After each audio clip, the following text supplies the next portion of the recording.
이 세상을 살아가는 저와 여러분들은 누구나 예외 없이 어려운 시련을 혹은 시험을 당하게 되어 있습니다.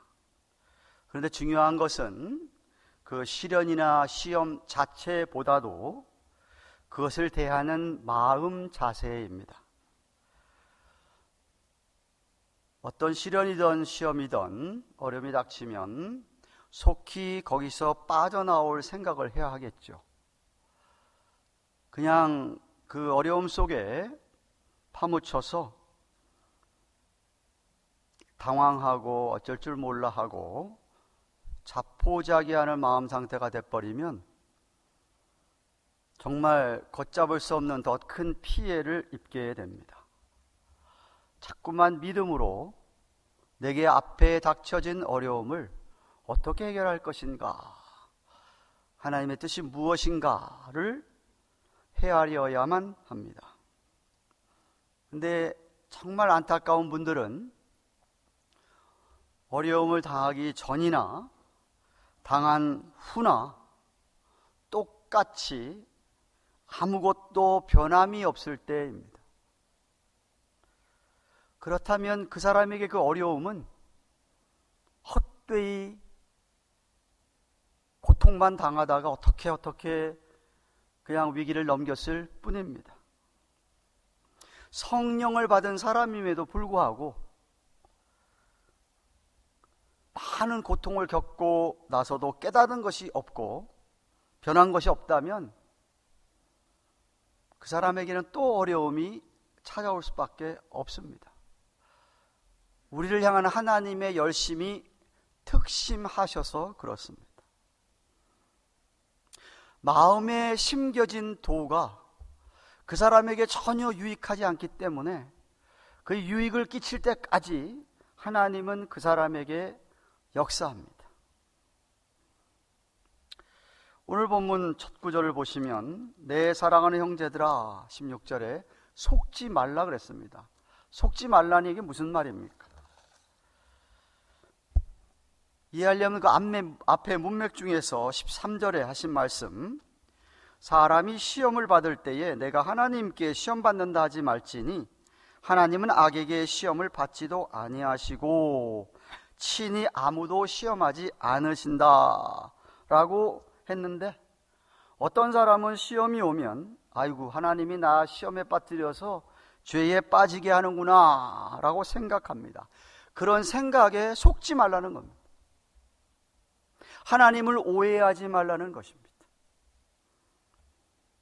그래서 17절에 이렇게 얘기하십니다. 우리 하나님이 어떤 분이냐?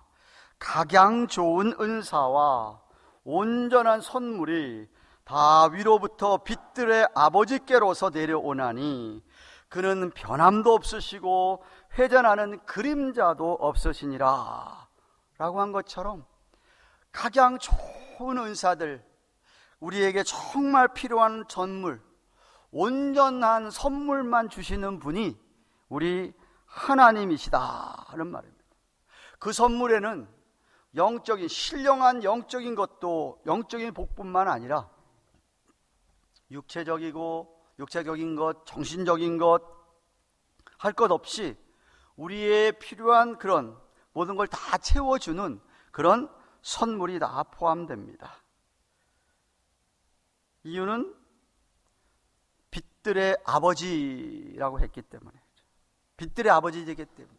여기 빛들이라고 하는 것은 저 우주에 있는 태양을 비롯한 별들을 가리키는 말입니다. 그런 모든 우주를, 만물을, 빛들을 창조하신 창조주이기 때문에 우리 하나님은 변함이 없으시다. 어제나 오늘이나 내일이나 변함없이 계속해서 진리의 거룩함의 빛을 우리에게 비추시는 분이다. 회전하는 그림자도 없다는 말은 태양이나 별들은 회전하기 때문에 다 그림자가 있지만 우리 하나님은 그런 분이 아니기 때문에 그림자도 없으시다. 우리 하나님은 변화가 없으시다. 언제나 동일하시고 언제나 신실하시고 언제나 선하신 분이 우리가 믿는 하나님입니다. 얼마나 놀라운 하나님이십니까? 그러니 시험 받으면서 아니 그런 하나님한테 내가 시험 받는다 그렇게 생각하지 말라, 오해하지 말라 라고 하는 것이죠. 시험이 올 때, 시련이 다가올 때 그럴수록 더 어떤 하나님, 우리가 믿는 하나님이 어떤 하나님인가를 알고 그 하나님을 온전히 신뢰하며 그 하나님이 나와 지금도 함께 하시지 하고 생각을 하고 마음을 먹고 지금 현재 당한 시험을 대처해야 된다는 것입니다. 근데 그렇지 아니하고 만약 하나님을 원망하고 불평하게 되면 분노가 생기게 되죠. 이런 일 닥친 것이 다 하나님 당신 때문입니다 하고 책임을 하나님께 돌리니까 섭섭한 마음이 들게 됩니다. 아니 나름대로 하나님 열심히 섬겼는데 갑자기 생각지도 않은 어려움이 생기니까 하나님에 대하여 의심이 생기고 불신하게 됩니다. 그런데 시험이 닥쳤을 때 그렇게 하나님을 불신하며 화를 내면 가장 불행한 사람이 그 사람 자신입니다. 그 상황에서 자기를 제일 도와줄 분이 하나님이신데 하나님을 그렇게 생각하고 있다고 한다면 그가 정말 불행하죠. 기억하십시오. 우리 하나님은 언제나 똑같으십니다. 늘 그 크신 사랑으로 인자하심으로 우리를 대하시는 줄로 믿습니다. 나는 죄인이고 나는 아직 연약한 인간이기 때문에 여러 가지 시험이 여러 가지 시련을 당할 수밖에 없는 것을 당연하게 여기고 이 모든 것이 다 하나님의 주권 아래에 있음을 믿고 하나님을 바라보고 의지하고 그러면 하나님께서 도와주시고 필요한 선물들을 주실 것입니다. 우리 하나님은 실수하시는 분이 아닙니다. 한 2달 전에 김성희 자매님이 특별 찬양 인호를 했지요. 하나님은 실수하지 않으신다네. 가사가 이렇습니다. 내가 걷는 이 길이 혹 굽어 도는 수가 있어도 내 심장이 울렁이고 가슴 아파도 내 마음속으로 여전히 기뻐하는 까닭은 하나님은 실수하지 않으심일세. 내가 세운 계획이 혹 빗나갈지 모르며 나의 희망 덧없이 쓰러질 수 있지만 나 여전히 인도하시는 주님을 신뢰하는 까닭은 주께서 내가 가야 할 길을 잘 아심일세. 어두운 밤 어둠이 깊어 밤이 다시는 밝지 않을 것 같아 보여도 내 신앙 부여잡고 모든 것 주님께 모든 것 맡기리니 내가 하나님을 믿음일세. 지금은 내가 볼 수 없는 것 너무 많아서 너무 멀리 가물가물 어른거려도 운명이여 오라 나 두려워 아니하리 만사를 주님께 내어 맡기리. 차츰차츰 안개는 거치고 하나님 지으신 빛이 뚜렷이 보이리라. 가는 길이 온통 어둡게만 보여도 하나님은 실수하지 않으신다네. 우리 아시는 분들 같이 함께 찬양을 했으면 좋겠습니다.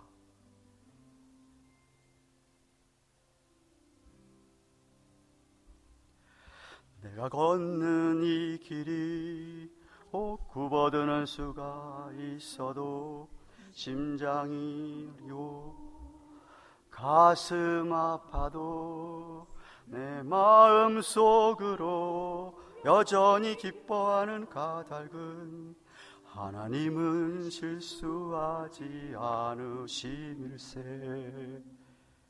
내가 세운 계획이 빗나갈지 모르며 나의 희망 덧없이 쓰러질 수 있지만 나 여전히 인도하시는 주님을 신뢰하는 까닭은 주께서 내가 가야 할 길을 잘 아심일세.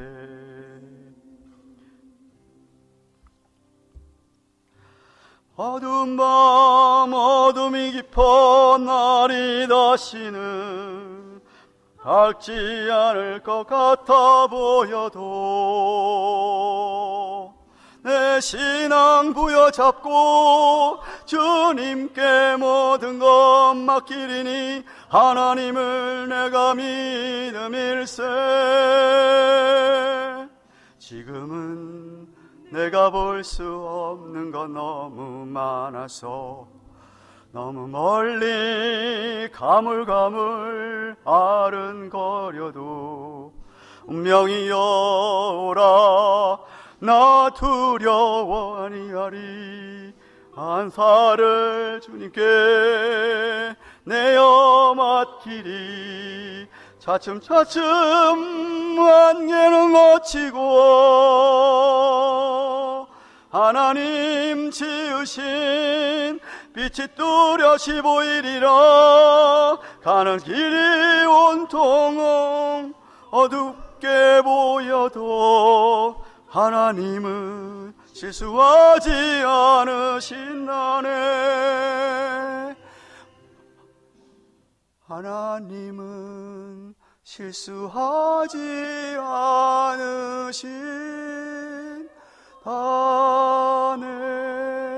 않으신다네. 믿으시기를 바랍니다. 우리 편에서 근데 실수를 자주 하는 게 있습니다. 우리가 자꾸 실수하는 것은 뭘 잊어버리느냐 하면 우리가 주님 안에서 우리의 새로운 신분, 새로운 지위, 아이덴티티, 그걸 자꾸 잊어버리는 거예요. 내가 누구냐? 우리가 누구냐? 18절 말씀 보십시오. 그가 그 조물중에 우리로 한 첫 열매가 되게 하시려고 자기의 뜻을 좇아 진리의 말씀으로 우리를 낳으셨느니라고 하였습니다.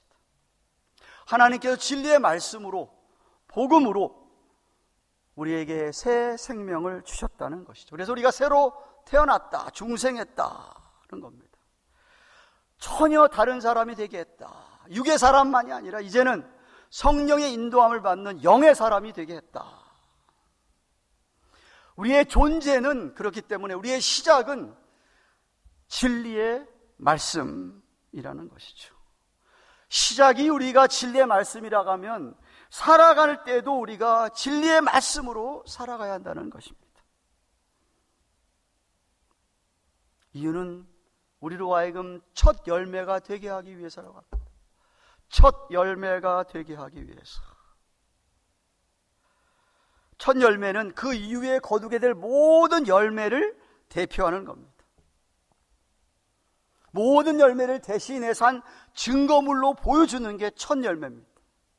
저와 여러분을 통해서 그 후에 쫓아올 수많은 믿음의 사람들에게 우리가 하나의 첫 열매, 증거, 복음의 씨앗이 떨어져서 열매를 맺은 증거라는 것입니다. 물론 이 배경은 율법의 말씀입니다. 레위기서 23장 9절 10절에 여호와께서 이렇게 모세에게 일렀습니다. 가라사대 이스라엘 자손에게 고하여 이르라. 너희는 내가 너희에게 주는 땅에 들어가서, 가나안 땅에 들어가서 너희의 곡물을 거둘 때에 우선 너희 곡물의 첫 이삭, 첫 열매, 첫 이삭 한 단을 제사장에게 가져갈 것이라. 그럼 그 제사장이 그것을 하나님께 드린다 이 말이죠. 곡물뿐만이 아닙니다. 짐승도, 사람도 마찬가지였습니다. 처음 낳은 소나 나귀 새끼도 첫 소산물은 다 하나님께 드렸습니다. 첫 아들도 그렇게 드렸습니다. 출애굽기 13장 2절입니다. 이스라엘 자손 중에 사람이나 짐승이나 물어나고 초태생, 처음 것은 다 거룩하게 구별하여 내게 돌리라. 이는 내 것 신이라 라고 그랬습니다. 물론 사람을 희생제물로 바치라는 얘기가 아니라 사람을 하나님 앞에 온전히 헌신된 사람이 되게 하라, 이런 말씀이죠.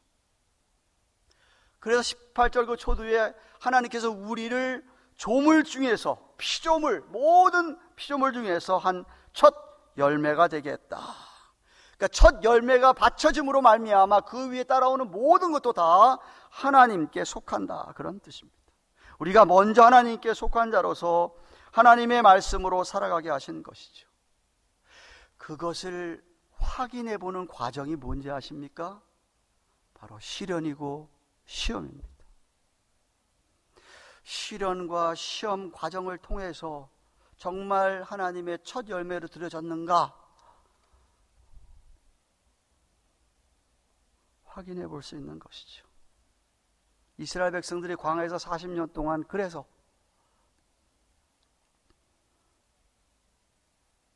아무것도 없는 곳을 통과하게 하시면서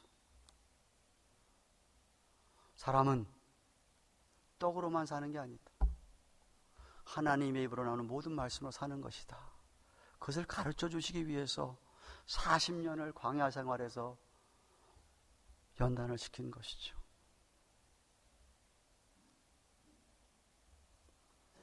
그렇다면 우리가 진리의 말씀을 붙들기만 하면 모든 시련, 환난에서 건져 주실 것입니다.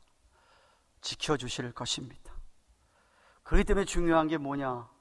다시금 내가 누구인가? 나는 하나님께서 새 생명 주셔서 새로 태어나게 한 구원받은 하나님의 자녀다. 하나님이 가장 소중하게 생각하는 나다. 그러면서 하나님이 어떤 분인가를 잊으면 안 돼. 하나님이 어떤 분이다? 수많은 빛들의 아버지시다. 온 우주 만물을 창조하시고 오늘도 다스리시는 전지전능하신 우리 하나님, 변함이 없으신 분. 사람은 조소까지 변할지 몰라도 우리 하나님은 절대 변하지 않는, 여전히 우리를 향하여서 신실하게 우리를 대하시는 분.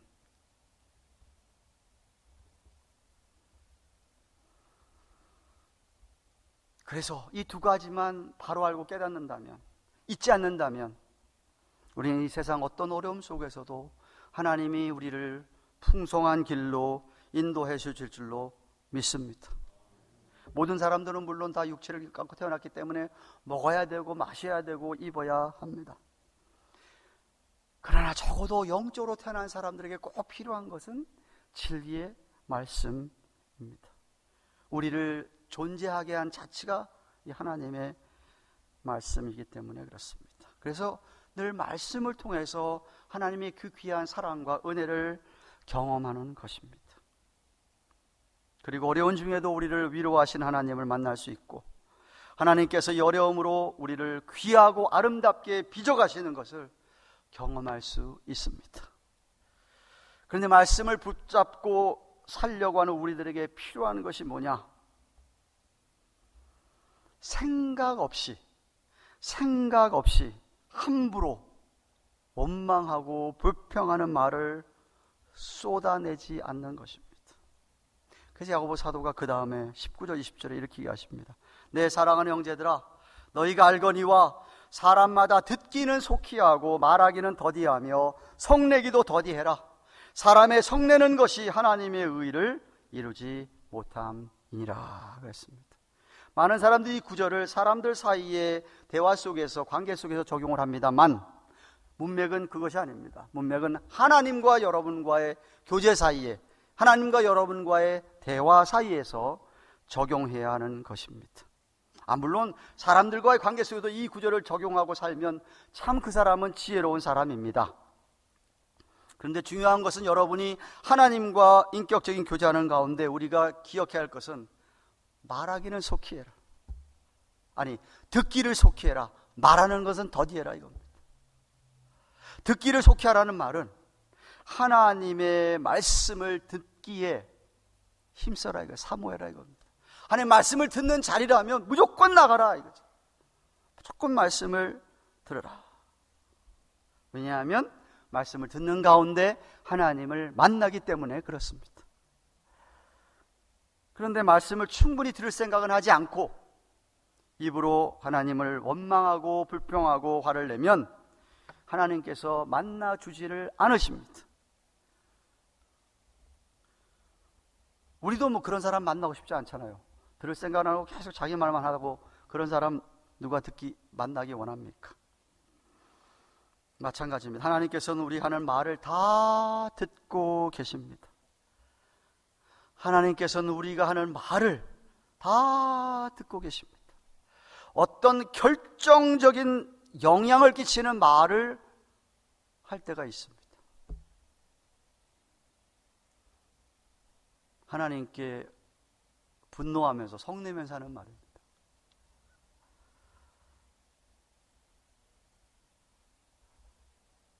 성을 내면 하나님께서 일하실 수가 없습니다. 왠지 아세요? 여러분이 만약에 하나님한테 막 화를 내가지고 하나님이 여러분 얘기를 듣고 뭘 해주셨다 하면 그거는 어떤 게 되냐면 하나님이 우리가 겁이 나가지고 그냥 그렇게 일하는 것처럼 보이지 않겠습니까? 부모가 자식이 겁이 나가지고 하는 게 겁나가지고 화하고 성 낼 때마다 하는 대로 다 해준다고 하면 그 뭔가 대단히 잘못된 것이죠. 순서가 바뀌었죠. 아이가 상전이 된 거죠. 그런데 우리 부모는 연약해서 어떤 때 그렇게 할지 몰라도 하나님은 절대로 그렇게 하시는 분 아닙니다. 만약에 하나님한테 짜증내고 신경질 내고 화를 내고 하면서 하나님 앞에 막 그렇게 하는데 하나님이 복을 주신다면 다른 사람이 하나님을 어떻게 생각하겠습니까?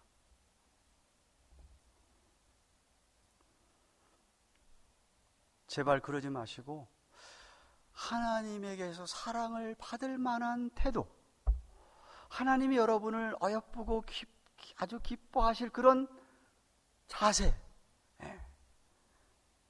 그런 모습을 보여주셔야 하지 않겠습니까? 하나님 여러분 정말 너 불쌍하구나, 정말 너 안 됐다, 이런 컴패션이 가게끔 우리가 태도를 보여줘야 하나님이 불쌍히 여기지 않겠냐 이 말하는 겁니다. 그렇지 않고 하나님한테 성내고 짜증내고 신경질 내고 그러면 그게 되겠느냐는 말이죠. 욥을 기억하십니까? 욥이 승리한 비결이 뭐라고 생각하십니까? 그는요 아무리 힘들어도 입으로 하나님을 원망하지 않았습니다. 성경이 얘기합니다. 그 사람은 당대 그 시대에 가장 최고의 의인이었다라고 얘기합니다. 그게 무슨 얘기냐면 그만큼 하나님 잘 믿는 사람이 없었다는 거죠. 그죠? 그만큼 하나님을 잘 섬기는 사람이 없었다는 거예요. 그만큼 그는 죄를 안 지려고 애쓰고 그렇게 거룩하게 살았다는 거예요. 아니, 그런 사람에게 엄청난 재앙이 닥치지 않았습니까? 한순간에 다 망해버리고 자기 몸에 병까지 얻었어요. 그래도 욥은 하나님을 원망하지 않았어요. 심지어 자기 아내는 하나님 원망하고 저주까지 했죠. 저주하면서 자기를 버리고 도망갔어요. 떠나버렸어요. 욥은 그러지 않았어요.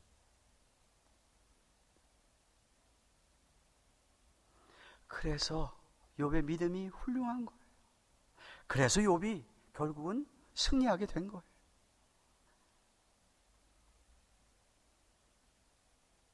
늘 하나님의 말씀을 자꾸 들으려고 하고, 그리고 말하는 거는 정말 조심해서 하고, 절대로 하나님 앞에 화를 낸다든지 짜증을 낸다든지 신경질을 낸다든지 곤란합니다. 마지막 절 21절에 이렇게 얘기합니다. 그러므로 모든 더러운 것과 넘치는 악을 내어버리고 너희 영혼을 구원할 바 마음에 심긴 도를 온유함으로 받으라 라고 합니다. 우리 마음에 심긴 바 진리의 말씀, 그 말씀이 우리 삶에 선한 영향을 미치도록 제발 오픈 하트, 열린 마음, 제발 겸손한 마음, 제발 온유한 마음, 그 마음으로 받아들여라. 명령형으로 쓰였습니다. 받으라 라고. 그래야 그 마음에 심긴 도가, 하나님의 말씀이 우리 안에서 역사를 하고 능력을 나타내는 것이에요. 데살로니가전서 2장 13절에도 데살로니가 교회 교인들은 성경 설교를 들을 때에 이게 하나님의 말씀으로 그대로 받는 바람에, 그래서 그 말씀이 그 안에서 역사했다 라고 성경이 이야기하고 있어요. 그런데 우리 마음에 생긴 이 마음의 도를 그렇게 우리가 받고 정말 그 말씀이 우리 안에서 역사하면서 그 명령을 따르려면 우리가 해결할 것이 있어요. 그게 뭐예요? 모든 더러운 것, 넘치는 악을 내어 버려라. 모든 더러운 것, 더러운 습관, 넘치는 악 내어 버려라. 우리 안에 있는 탐욕, 거짓, 교만, 이런 것들 다 내어 버려라. 회개해라 이겁니다. 우리 마음이 깨끗한 순수하고도 정결한 마음 되어야 된다 하는 것이죠. 마지막 절 다시 한번 읽을까요? 성경 21절 보시면서 다시 한번 읽겠습니다. 같이 시작. 그러므로 모든 더러운 것과 넘치는 악을 내어버리고 너희 영혼을 구원할 바 마음에 심긴 도를 온유함으로 받으라. 아멘. 말씀을 맺습니다. 사랑하는 가든 교회 교우 여러분, 우리에게 시련이나 시험이 닥칠 때 하나님 앞에서의 우리의 모습이 어떠해야 하겠습니까? 인상 찌푸리며 만나는 사람마다 시비를 걸고 정말 그 속에 분노가 가득 찬 사람처럼 그런 모습으로 우리가 드러냅니까? 아니 그렇지 않다 하더라도 다른 사람 그렇게 안 보인다 하더라도 그저 땅만 쳐다보며 세상 모든 어려움 자기가 다 혼자 짊어진 것처럼 쭉 쳐져서 영적인 침체 상태로 있지는 않으십니까? 하나님 살아계신데, 하나님 옆에 계신데 그런 모습을 보면 우리 하나님이 어떻게 생각하실까요? 저는 생각할 때 결코 그 모습 좋아하지 않을 거라고 생각합니다. 어려움이 있지만 어려움에도 불구하고 믿음이 있기 때문에 새 생명의 첫 열매이기에, 아니 하나님이 어떤 분인지를 분명히 알기에 염려하지 않고 기쁘게 최선을 다한다면 하나님께서 더 무척 사랑하실 것입니다. 그렇게 하나님을 신뢰 주는데 하나님이 어떻게 생각하겠습니까? 나를 그렇게 믿어주는데, 그렇잖아요? 네. 그 모습이 전 참 아름답다고 생각합니다.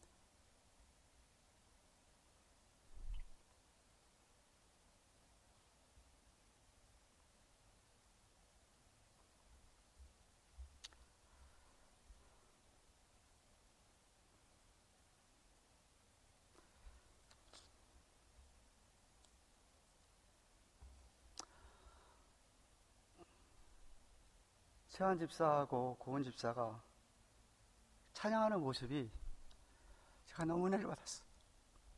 너무 아름다운 거예요. 방금 병원에 다녀왔어요. 의사가 포기했어요. 손들었어요. 못하겠다. 자기들은 끝이다. 포기를 했어요, 의사가.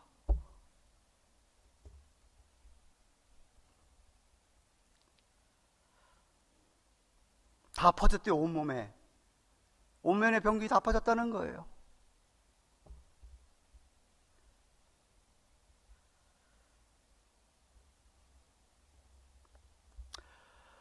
그래도 하나님 뜻이 어딘지 모르지만 우리 포기하지 말자.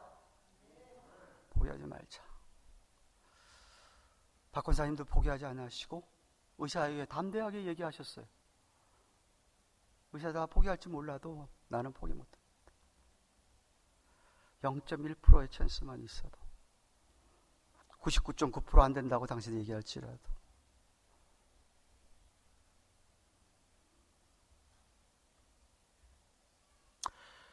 우리는 아무리 힘들어도 하나님 앞에서 아름다운 모습을 유지해야 됩니다.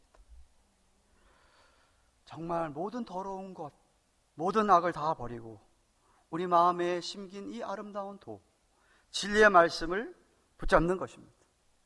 우리 생활을 심플리파이 하세요. 단순하게 하십시오. 오직 말씀을 우리 안에 담아두면 그 말씀이 능히 우리를 어떤 위기에서도 건져 주실 것입니다. 믿으시기를 주님의 이름으로 축원합니다. 기도하십시다.